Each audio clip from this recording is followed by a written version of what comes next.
बातमी आली तेव्हा विश्वासच बसत नव्हता की असं काही घडलं असेल, कारण इतके ऍक्टिव्ह होते ते या मागच्या काही महिन्यांमध्ये. निवडणुका जेव्हापासून सुरू आहेत वेगवेगळ्या, तेव्हापासून एक दिवस सुद्धा ते शांत दिसलेले नाहीत आणि सकाळी 5:30-6 पासून सुरुवात केली आहे त्यांनी कामाला.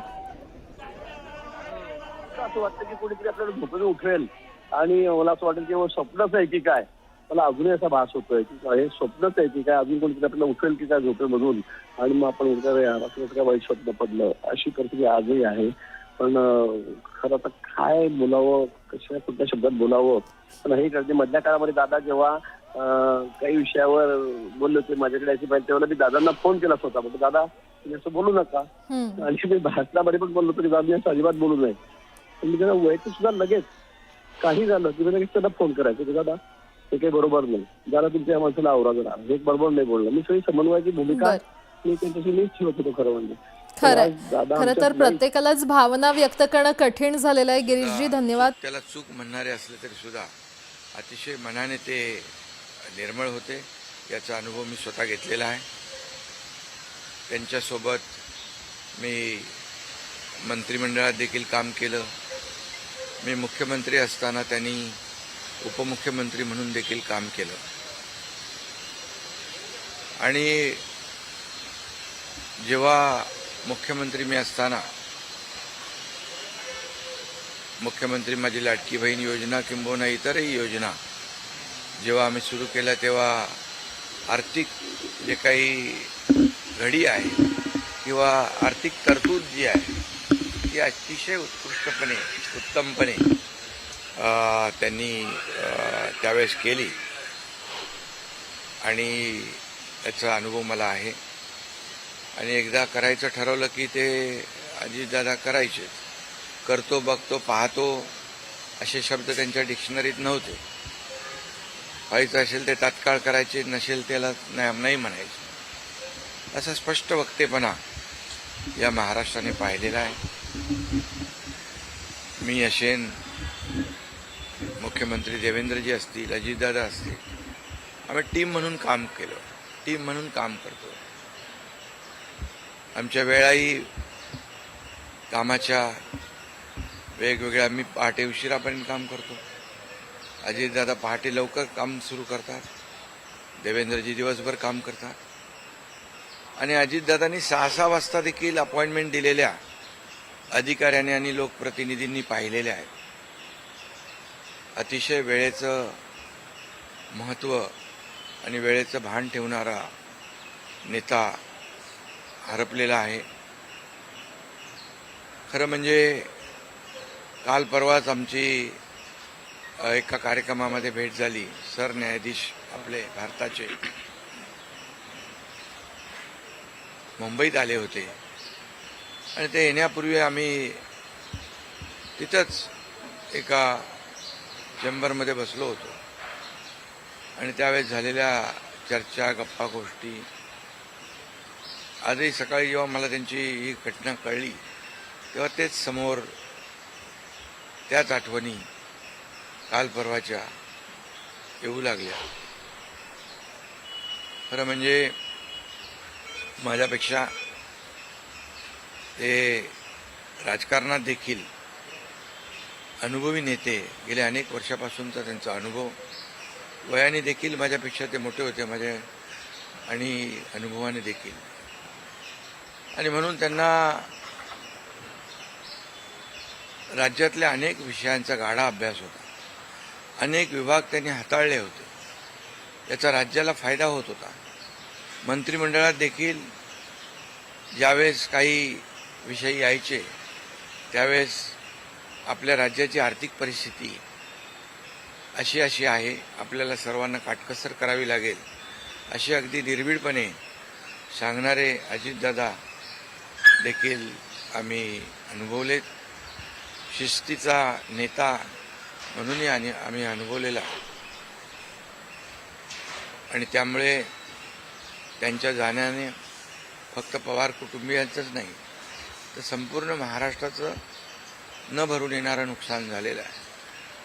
आणि माझ्यापेक्षा वयाने मोठे असल्यामुळे एक जी काय आमची गेल्या अनेक वर्षापासूनची जवळीक निर्माण झाली होती त्यामुळे राजकारणातले आम्ही तिघजण एक टीम म्हणून काम करत असलो तरीसुद्धा एक मोठा भाऊ हरपल्याची गेल्याची भावना देखील दुःख देखील माझ्या मनामध्ये आहे आणि मी त्यांना भावपूर्ण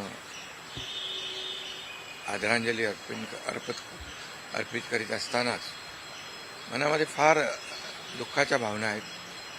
त्यांचं कुटुंब हे दुःख पचवण्याची क्षमता डोंगरा एवढं दुःख आहे. ही क्षमता ईश्वराने त्यांना प्रदान करावी. कुटुंबाचंच नाही संपूर्ण महाराष्ट्राचं झालेलं आहे नुकसान.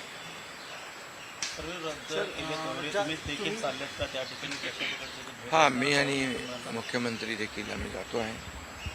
आमचे सहकारी आमच्यातून गेलेत, त्याचं दुःख आहे. म्हणजे सभा होत्या त्याही आज आम्ही रद्द केलेल्या आहे. सर, एक विचार असं वाटतं की तुम्ही आता उल्लेख केला की 2 दिवसांपूर्वी त्यांच्या जवळपास 1-1.5 तास तुम्ही बसलेले होतात दोघंच, खूप गप्पा झाल्या त्या चेंबरमध्ये. असं काही एक त्यांच्या किंवा मंत्रिमंडळात देखील असताना अशी काही त्यांची इच्छा, एखादी योजना किंवा एखादं त्यांना करायचं होतं की तुमच्याशी त्यांनी शेअर केली, आपण हे करूया मिळून महाराष्ट्रासाठी, असं काही? नाही, आम्ही आतापर्यंत एकत्र जेव्हा तेही उपमुख्यमंत्री होते तेव्हा मी मंत्रिमंडळात होतो. मी मुख्यमंत्री असतानाही उपमुख्यमंत्री होते. आता देवेंद्रजी मुख्यमंत्री होते. आम्ही जे काही निर्णय आम्ही घ्यायचो ते निर्णय मिळूनच घ्यायचो आणि मग एकदा एखादी सूचना आली की मग त्याला तिघांनी बळ देऊन ते पूर्ण करायचं. अजितदादा देखील एकदा कधी कधी असंही म्हणायचे की आपली आर्थिकता, आपली जी काही अर्थव्यवस्था महाराष्ट्राची आहे, काही नवीन योजना केल्यामुळे आपल्याला काटकसर करावी लागेल, पण जेव्हा काही निर्णय आपल्याला घ्यावेच लागतील त्यावेळेस मात्र ते मागे हटत नव्हते आणि याचा अनुभव देखील आम्ही घेतलेला आहे. साहेब, न भरून निघणारे पोकळी सातारा असेल, पश्चिम महाराष्ट्र या ठिकाणी देखील कशा प्रकारची तुम्ही पोकळी भरून काढणार आहे? नाही, यामध्ये साताराच नाही आहे, तर त्यांचं जे असलेलं जे काही अनुभव आहे हा महाराष्ट्रासाठी होता. त्यांनी प्रतिनिधित्व केल्यामुळे मला वाटतं फार मोठं नुकसान झालेलं आहे, न भरून येणार. शेवटचा प्रश्न, जे काय जसा हा जो विमान अपघात झाला ज्या प्रकारे, काय वाटतं याची चौकशी व्हायला हवी आणि येणाऱ्या काळामध्ये असे अपघात होऊ नयेत, त्यामुळे बिलकुल याची शेवटी आमच्या सहकार्याचा जीव याच्यामध्ये गेला आहे. 6 लोक मृत्युमुखी पडलेले आहेत. त्यामुळे या विमान अपघाताची चौकशी नक्कीच व्हायला पाहिजे, नक्कीच होईल. कारण यापुढे देखील अशा प्रकारचे अपघात होता कामा नये, यासाठी हे गरजेचं आहे आणि त्यासाठी त्याची चौकशी देखील होईल. थोडक्यात हिंदीमध्ये सर, क्या कहोगे? अजित पवार जी का निधन हो गया. बहुत ही आज महाराष्ट्र के लिए एक काला दिन कहू, एक दुर्भाग्यपूर्ण घटना कहू. म्हणजे खरं वाटत नव्हतं की त्यांना सांगायचं काय की हे खरंच नसतं.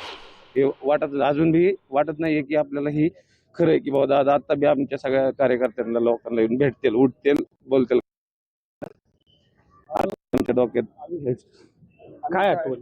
आम्ही काय काम घेऊन मुंबईला गेलो, समजा अडचणी आम्हाला म्हणायचे, अरे मी बारामतीला येत नाही का, तुम्ही माझ्याकडे कशाला येता, मी एवढं तुमच्यासाठी रात्रीचा दिवस करतो, मुंबईला तुम्ही येता, प्रवास करता, मला तुमची काळजी वाटते, मी तुमचं काम बारामतीत करत नाही का, तुम्ही कशासाठी मुंबईला येता. म्हणजे असे आम्हाला एक प्रेमापोटी अदरवाईज ते आमच्यावर राहायचे. तुमचं काम मी बारामतीत करतो, इथं नका येऊ, अरे रस्ता वाचतो, ट्रॅफिक आहे रोडला, मला तुमची फार काळजी वाटते कार्यकर्त्यांची. म्हणजे इतके जीवापाड प्रेम आमच्या दादा करायचे, त्यांच्या रागवण्यात फार मोठं प्रेम असायचं. तो आज धीर देणारा